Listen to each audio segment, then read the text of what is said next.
And I would think about this, because I'll tell you what it is that you need to do to be successful. Some of these things aren't so malleable, but others are things that you can work on. Well, IQ, well, that's a rough one, because there's no evidence, as far as I can tell, that you can do a damn thing about your IQ.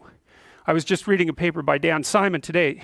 It's a relatively recent review. Dan Simon did the invisible gorilla stuff, and he was looking, because there's all these companies that claim that these online brain training exercises can produce cognitive improvements, and he reviewed the literature again, and I've reviewed that literature like 6 times in the last 15 years, because I keep hoping that someone will crack the problem, but it's always the same answer. It's like, you do brain training games, you get better at the game, a lot better at that game. You get slightly better at similar games, but distal games that are still heavily cognitively loaded doesn't affect your performance at all. Zero, none. So the issue of how to raise IQ, man, that's a killer. No one knows how to do it. I can tell you how to stop your IQ from decreasing as you get older.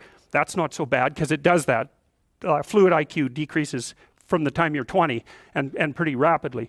It's physical health is the best preventative. So exercise, physical exercise.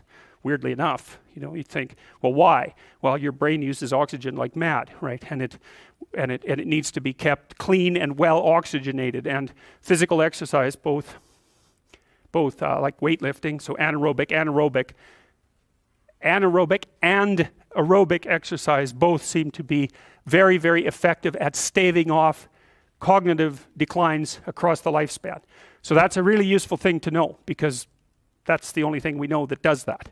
So then the next best predictor of lifetime success is conscientiousness. Well, so, and of the 2 aspects of conscientiousness, say orderliness and industriousness, the better predictor is industriousness. So the question is, well, what can you do about your industriousness? And the answer to that is, well, that's kind of rough too, because there's a strong genetic component. But you can work on micro habits with regards to your conscientiousness. And I think the best micro habits, this is partly to do with this future authoring program processes, I think the best thing you can do with regards to your conscientiousness is to set up some aims for yourself, goals that you actually value. And the future authoring program helps people do that.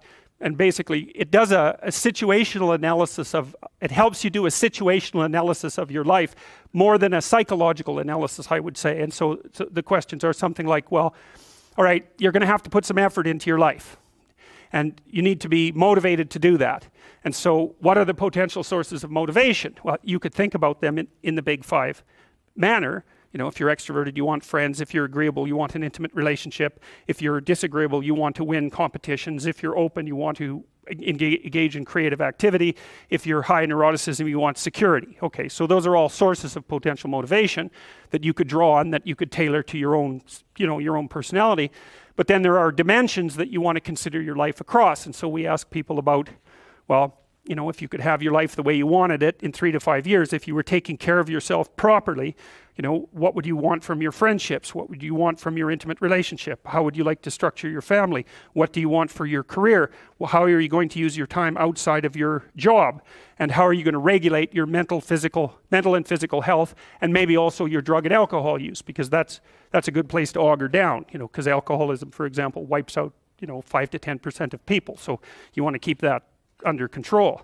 And then so maybe you develop a vision of what you would like your life to be, and that associates the goal. Once the goal is established, and then you break down the goal into micro processes that you can implement.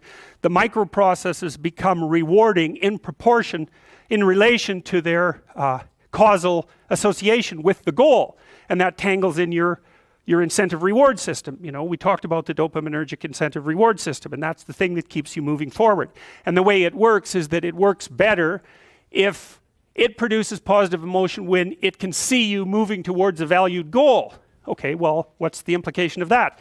Better have a valued goal, because otherwise you can't get any positive motivation working out. And so the more valuable the goal, in principle, the more the micro processes associated with that goal start to take on a positive charge. And so what that means is, well, you get up in the morning and you're excited about the day, you're ready to go. And so as far as I can tell, what you do is you specify your long-term ideal.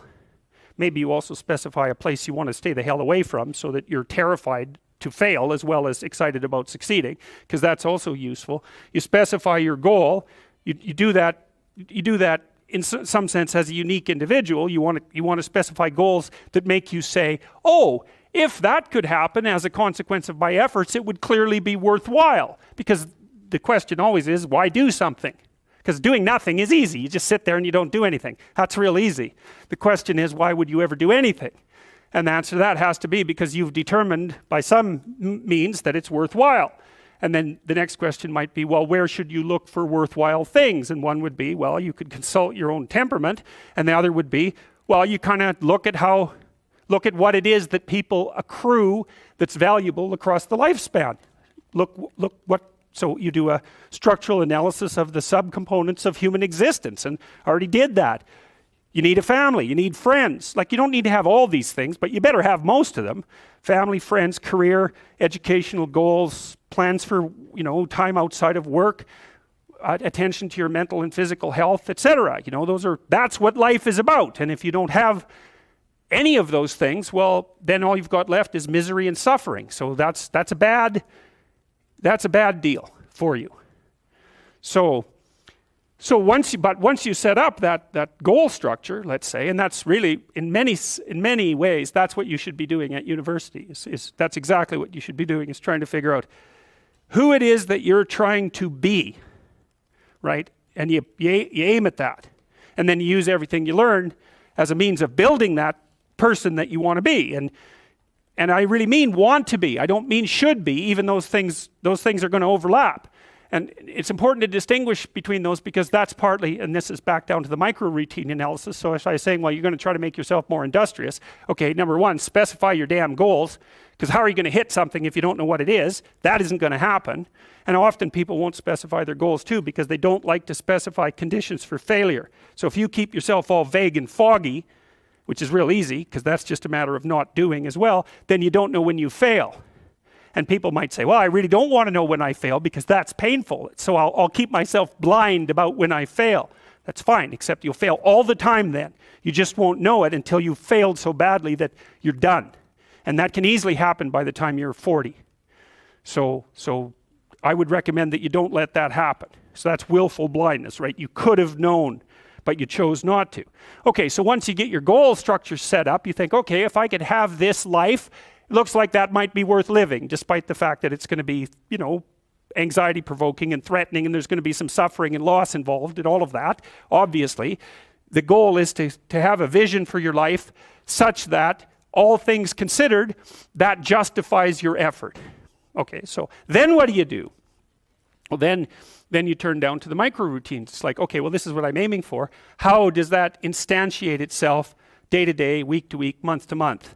And that's where something like a schedule can be unbelievably useful. Google Calendar. It's like, make a damn schedule and stick to it. Okay, so what's the rule with the schedule? It's not a bloody prison. That's the first thing that people do wrong. They say, well, I don't like to follow a schedule. Well, it's like, well, what kind of schedule are you setting up? Well, I have to do this, then I have to do this, then I have to do this, and then I just go play video games, because who wants to do all these things that I have to do? It's like, wrong. Set the damn schedule up so that you have the day you want. That's the trick. It's like, okay, I've got tomorrow. If I was going to set it up so it was the best possible day I could have, practically speaking, what would it look like? Well, then you schedule that. And obviously there's a bit of responsibility that's going to go along with that, because if you have any sense, one of the things that you're going to insist upon is that at the end of the day, you're not in worse shape than you were than at the beginning of the day, right? Because that's a stupid day.